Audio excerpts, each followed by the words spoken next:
Words from mythology. Cereal. 1. A plant that produces grain that can be eaten as food, or the grain it produces. 2. The food made from grain.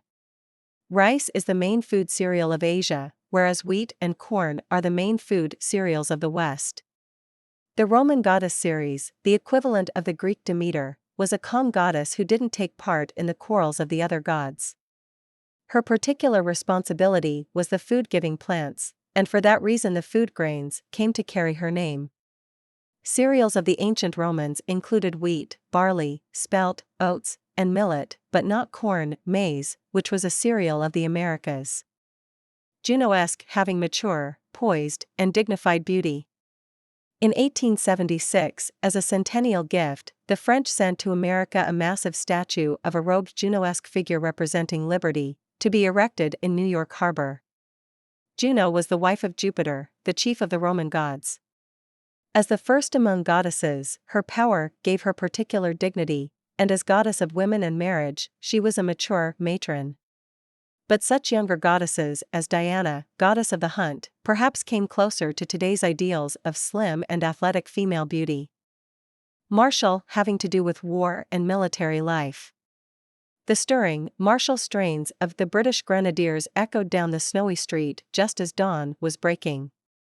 Mars was the Roman god of war and one of the patron gods of Rome itself.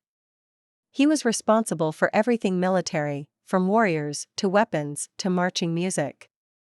Thus, martial arts are skills of combat and self-defense also practiced as sport. When martial law is declared, a country's armed forces take over the functions of the police. And a court-martial is a military court or trial. Promethean, new or creative in a daring way. Beginning in the 1950s, the little Asian countries of South Korea, Taiwan, and Singapore began to display a Promethean energy that would become one of the marvels of the modern world. Prometheus was a titan a generation older than Zeus.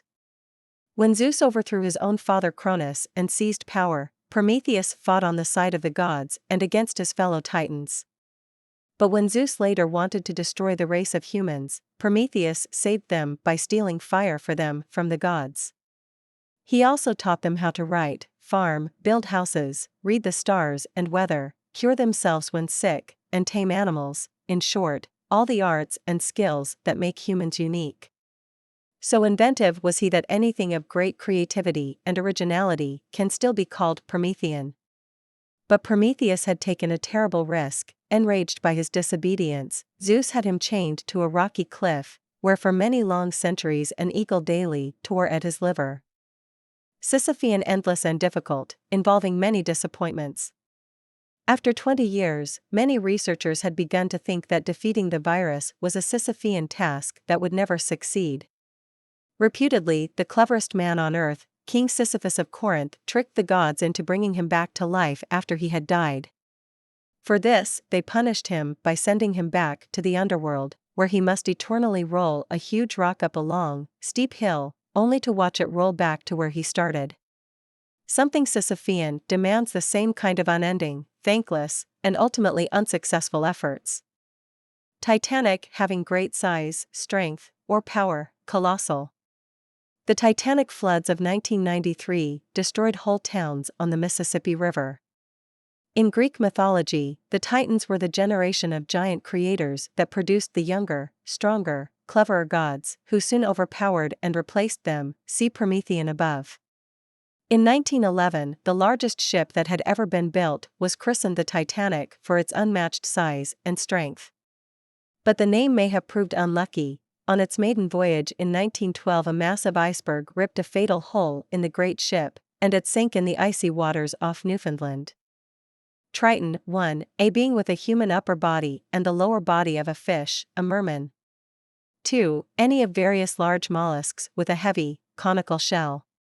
In one corner of the painting, a robust Triton emerges from the sea with his conch to announce the coming of the radiant queen. Triton was originally the son of the sea god Poseidon, or Neptune.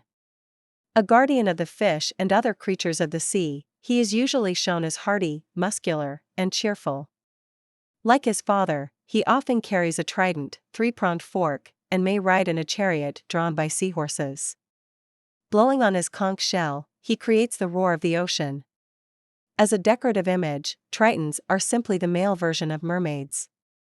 The handsome seashells that bear their name are the very conchs on which they blow. Triton has also given his name to the planet Neptune's largest moon.